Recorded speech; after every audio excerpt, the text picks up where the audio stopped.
Yo l'équipe, Barça, Cadix avant match, on en parle après le générique.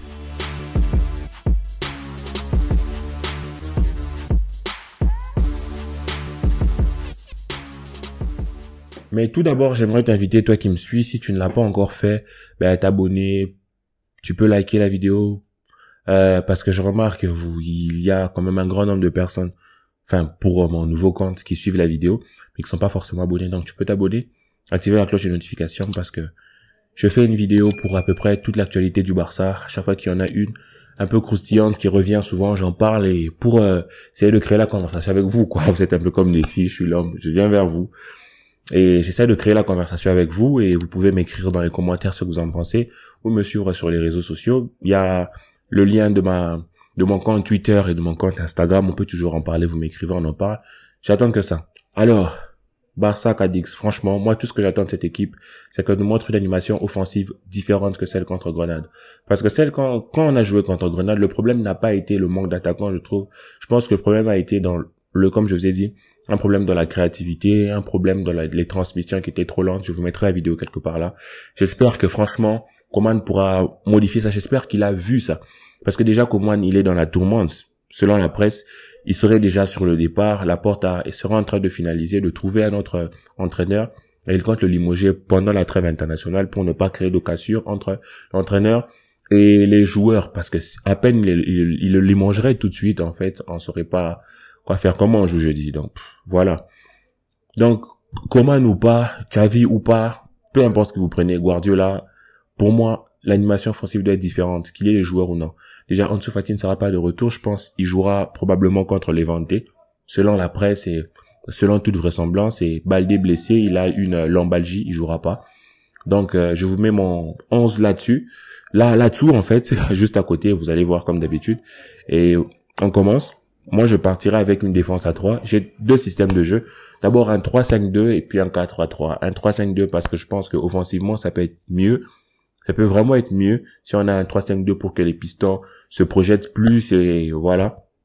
Et aussi parce qu'en ce moment, vu qu'on n'a pas d'attaquant, s'il faut faire jouer Coutinho, je pense qu'il faut bien l'utiliser. Coutinho, on peut pas le faire jouer.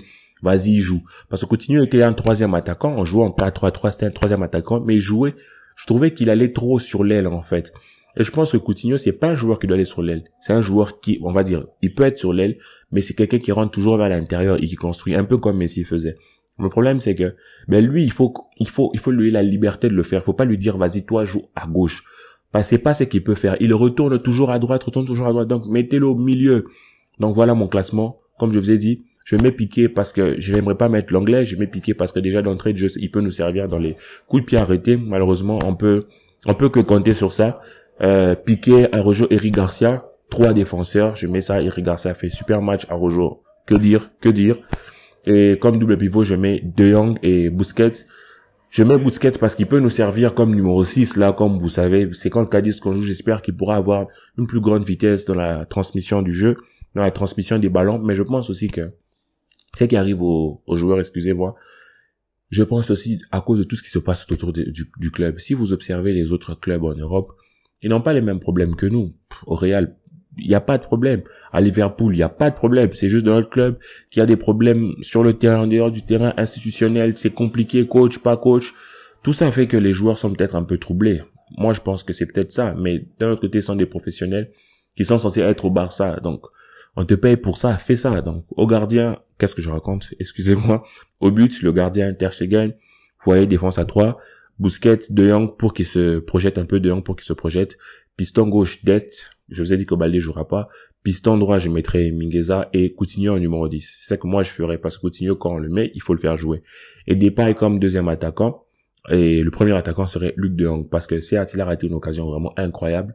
Mais je pense que si on a vraiment une animation offensive aussi faible que contre Grenade, des joueurs grands de taille et assez forts de tête, parce que c'est un peu pour ça qu'on a acheté son profil type, c'est un joueur fort de la tête, en fait. Donc, je pense, moi, je partirais avec un 11 pareil.